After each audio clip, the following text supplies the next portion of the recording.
very thankful for the opportunity, and I've got a great surrounding group around me that helps keep me prepared, whether it's the G League or even when I'm up with the Jazz. Like, we've got a great staff here, great development staff. So just making sure you're staying in shape, staying ready to go, putting yourself in situations where you're going to be in the game, and practicing those, getting a lot of reps. So when you come into the game, you're ready to go. It's been a lot of fun. How much has your game changed since college? I am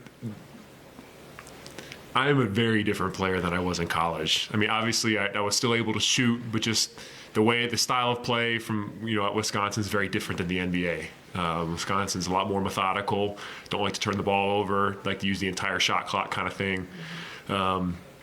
Keep things slower for the most part. Obviously, the NBA is very different, and I think I'm very thankful for my time at Wisconsin. They helped me out a lot. Met my wife there, but I feel like I'm a much better player now than I was in college, and I think I've been showing that. It's just as far as like skill set and how I fit in certain situations and different things like that. So I'm very thankful for Wisconsin and everything they did for me, but I'm very happy with where I am as a pro. Where's your sweet spot in terms of position? Do you prefer being a 4? Do you prefer being a 5?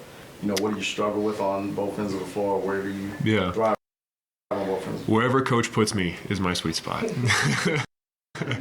I think the biggest thing, I got to get some more reps defending the perimeter. With the G League, I've been the 5 the entire time. So just putting myself in situation. I worked on it all summer, playing on the perimeter, but just based off of personnel with the G League team, I've been the 5 for the most part. So I've been in situations where I'm guarding guys that don't shoot and different things like that. Don't put the ball on the floor very much. So tomorrow morning I'll be working on it. Not that I can't do it, but that's just something I got to get back in the flow and rhythm of doing. But yeah, wherever coach puts me is where I'm going to be able to play. Kind of speaking of that, when he puts you're the first guy off the bench in the first quarter. Does he warn you that that's coming? League, like the Mendoza line or the line you have to do, like you have to shoot 40% from 3. I'm like, that's your ticket to make it to the NBA.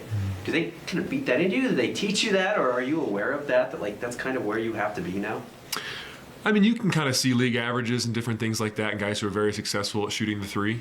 I think that's probably my biggest strength is my ability to shoot the ball. And I think, going back to your question a little bit earlier, that's something I've really tried to hone in on since becoming a pro, is getting off 3s in different situations, making sure your footwork is correct, and coming off screens, pin downs, relocating, because space is everything in the NBA. And so just making sure you're in the right space, and then ready to shoot at all times, because if you're not ready to shoot, it's not going to go in. Likewise, we have seen you play with a lot of these guys during the Stars, right? In Stars games, right? And how does like their play and kind of the focus level and everything change in a G League Stars game at the Maverick Center versus an NBA game here? Yeah, I would say the G League is a great tool to help keep you focused, because it can be very easy, especially for guys who are wanting to be up, so like two-ways or assignment guys or whatnot, even the regular G League guys. It's very easy to lose focus because the travel's not as nice as most guys had in college. The food's not as nice. Situations aren't as good. Fans aren't as abundant. And so it can be very easy to lose focus. So I think it's a great tool to help guys learn how to be pros, because all you can do is be a pro, and I would say it's one of the harder situations to be a pro in the G League. And so I think it's a great development tool to help guys learn how to be pros, so that when they come into the NBA situation, they're ready to go. And obviously roles are very different in the G League compared to the NBA. But in that situation, it should be almost, to an extent, a little bit easier, because you have to worry about a little bit less, but whatever the stuff you do have to worry about, you have to be perfect with. So I think the G League is a good tool of like helping guys learn how to be focused all the time. Is the pressure different here? I say the pressure is higher, but also like you prepare for it. Like you work your butt off every single day for this moment. And it's one of those things where your confidence comes from your work. Like I said, we've got a great staff around us who put us in situations where we're going to be in the game, and we just rep those out over and over and over again. So when it comes to game time, it's easy. So obviously the pressure's higher. It's a lot better players, faster, stronger, more athletic, longer, all those kinds of things. But like I said, we've got a great staff around us that put us in the situation so we can be ready for a game. So you, Taylor, and Bryce, and Johnny, you're used to playing, like Andy said, you're used to playing with them in the Stars. How did it feel to have all you guys playing important minutes in a close NBA win? It's fun. Bryce and Taylor work their butts off, and obviously Johnny does too. I've been with Johnny for 2 years now, and me and him have gotten very close on the court, always cheering each other on. So to see him play well is awesome, and obviously Bryce and Taylor too. It's just I've been with Johnny for a little bit longer than them, but it's a lot of fun. Obviously it's kind of one of those things where you grow up together in a way. It's a very short time, but still you kind of grow up together, and just to see those guys have success and be able to be on the floor at the same time, and like I said, in the NBA, not the G League, is a lot of fun. It's pretty special. What's Wojo been like this year?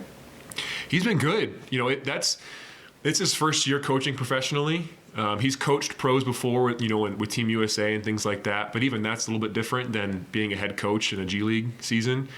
I've been with 2 first-year G League head coaches now in my 3 years being a part of the G League, and there's always an adjustment. It's just like anyone coming from college to being a pro, especially going to the G League. There's always a huge adjustment because, especially with us this season. We had Bryce and Taylor down, and then they'd leave, and then they'd come back. And so it's just like there's so much roster turnover because you really don't know what's going to happen. And then obviously when Bryce and Taylor come down, they're there to develop. And so the rhythm of things can get thrown off a little bit, which is just part of it. So there can be a lot of frustrations, but he's been awesome. He's been, obviously, there's ups and downs throughout any situation like that, but he's been very good. And, we've gone on a run. I think they've won 5 straight. We're trying to make a playoff push now.